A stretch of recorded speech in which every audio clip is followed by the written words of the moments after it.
Llegaron a este hotel que queda en las afueras de San Lorenzo, a 10 minutos del centro de esa ciudad. Ahí se registraron alrededor de las 10 de la noche del pasado domingo.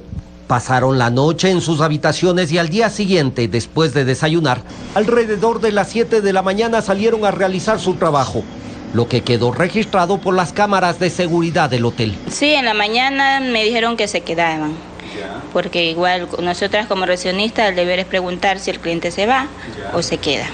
¿Ya? Y me dijeron que sí, se quedaban, que volvían en la tarde, pero hasta ahorita no han vuelto. Esta es la habitación en la que se hospedó el periodista de El Comercio. Sus pertenencias siguen en el sitio tal como él las dejó la mañana de lunes. En el hotel no dejaron detalles de sus actividades, pero se conoce que desde San Lorenzo tomaron la vía Amataje, un recorrido que toma cerca de 20 minutos por una carretera asfaltada que se encuentra en buen estado. El último punto en el que se registró su paso fue en el control militar de ingreso a Amataje, ubicado a 2 kilómetros de la población, sitio en el que se controla y se registra cada vehículo y a sus ocupantes. Después de su paso por ese sitio, los 3 trabajadores del diario quiteño habrían sido secuestrados y presumiblemente trasladados a Colombia, en donde estarían cautivos pero en buen estado de salud, según han informado las autoridades ecuatorianas. La última información que se tuvo sobre los periodistas fue el pasado 3 de abril, cuando se reveló un corto video de supervivencia en el que se veía a Ortega, Rivas y Segarra abrazados y con candados y cadenas al cuello. Uno de ellos pedía al gobierno de Lenín Moreno un acuerdo para su liberación. Aseguraba que los captores, a quienes no identificaba, exigían un intercambio por 3 presos de ese grupo armado ilegal que se encontraban en Ecuador. También demandaban el fin de la cooperación antiterrorista con Colombia. El gobierno ecuatoriano manifestó su desacuerdo con la divulgación del video y pidió un uso responsable de la información para que no se torpedearan los esfuerzos de mediación.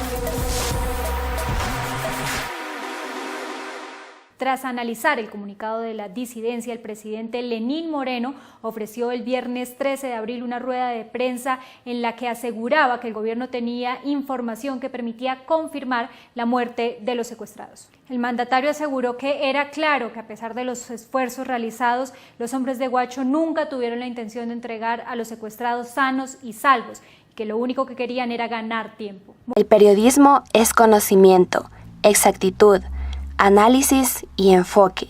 El periodismo es una expresión, el periodismo es libertad. Es la razón que recordó Gabriel García Márquez al vincular lo mejor de la actividad periodística con la posibilidad de cambiar algo todos los días. Pero más allá, el periodismo es una expresión que impulsa cambios en la historia. En este marco, el secuestro y asesinato de los periodistas del diario El Comercio y las negociaciones de los gobiernos que buscaban su liberación permanecen llenos de contradicciones, vacíos y preguntas sin respuestas. 6 meses después de la tragedia, Plan B recreó un reportaje compuesto por imágenes, enfocado en rendir un homenaje a la labor del equipo periodístico. Y lamentablemente tenemos información que confirma el asesinato de nuestros compañeros.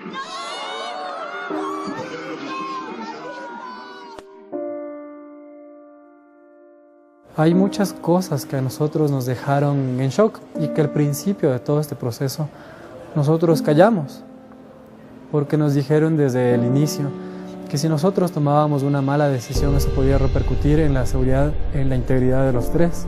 Cristian Segarra es el hijo de Efraín, el conductor que fue secuestrado junto al periodista Javier Ortega y el fotógrafo Paul Rivas el 26 de marzo de 2018. Los 3 eran colaboradores del Comercio, uno de los diarios más grandes de Ecuador. La mente se vuelve casi, no sé, que no trabaja muy bien. No tengo palabras para definir toda esa situación. A la noticia del secuestro se fueron sumando las acciones y omisiones de un Estado indolente, incapaz de gestionar la crisis. La UNACE volvió a contactarnos y nos dijo que iban a empezar una especie de apoyo emocional para las familias. Nos dijeron que haríamos unos ejercicios individuales y nos atendían en las gradas de la DINASED. Aunque a pocos días de ser secuestrados llegó una prueba de vida, el manejo que el gobierno le dio al secuestro dejaba permanente incertidumbre.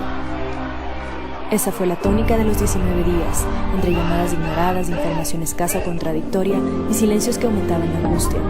Angustia que se disparó el 12 de abril, cuando empezaron los rumores de que los 3 habían sido asesinados. Sus familiares esperaban información oficial. Un grupo de familiares estaba en Lima, en donde también se encontraba el presidente ecuatoriano Lenín Moreno. En Ecuador, algunos periodistas empezaron a recibir las imágenes que supuestamente correspondían a los cuerpos sin vida de Javier, Paul y Efraín. La incertidumbre iba en aumento, pues ninguna autoridad confirmaba lo ocurrido. Y llegó la ex canciller María Fernanda Espinosa, quien apareció por primera vez en nuestro radar. Nos sentó en una mesa, en una sala, donde estábamos solo nosotros, y empezó disculpándose por las cosas, por la situación, y prácticamente nos dio el pésame. Pedí permiso de la mesa y me fui. En Quito, otro grupo de familiares se había reunido con los ministros del Interior y de Defensa. Ellos les dijeron que estaban en proceso de confirmar si las imágenes correspondían a los cuerpos, que aún había esperanza de que no fueran ellos, de que fuera un montaje, que había que esperar las pericias. Zambrano le puso la mano a Patricio Segarra encima y le dijo: ¿pero quién más que ustedes para determinar si son ellos o no? Patricio, tú las viste encima y crees que es tu papá.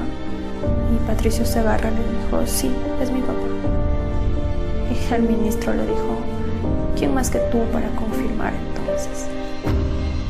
Y entonces Hugo, el abogado, le dijo: ministro, no se refiere así a ellos. No les hable en ese tono. Ellos no tienen por qué identificar a nadie. Para eso aquí hay peritos y hay expertos en criminalística.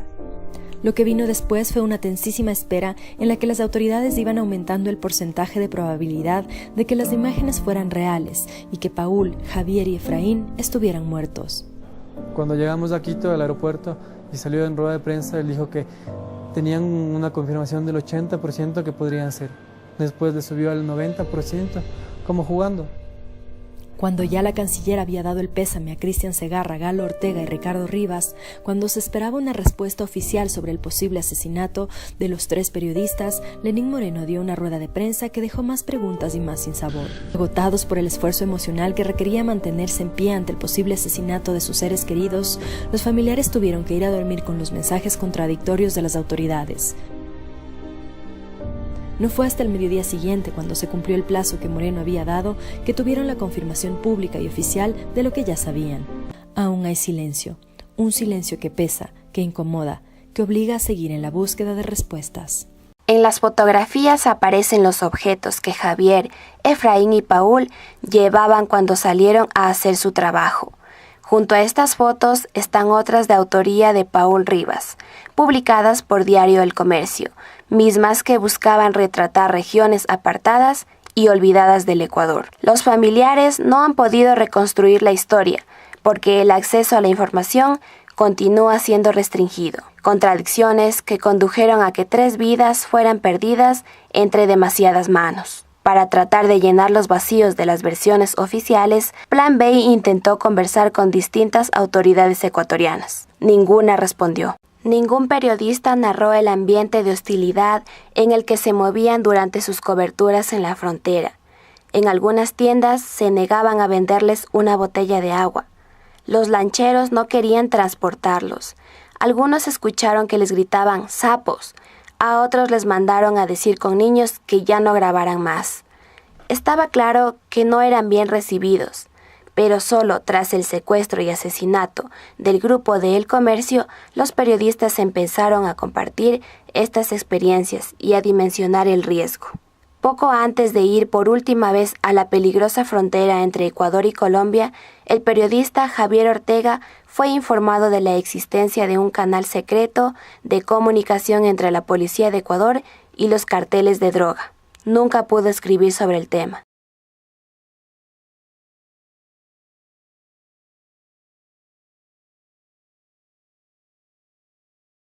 La movilización y la conmoción social que se generó tras el secuestro y posterior asesinato del equipo periodístico creó un precedente.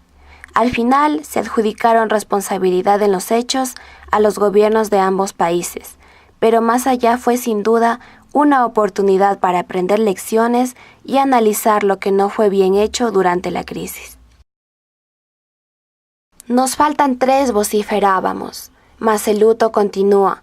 Pero la responsabilidad que los periodistas tenemos con la sociedad va más allá de un reclamo donde siempre nos faltarán 3.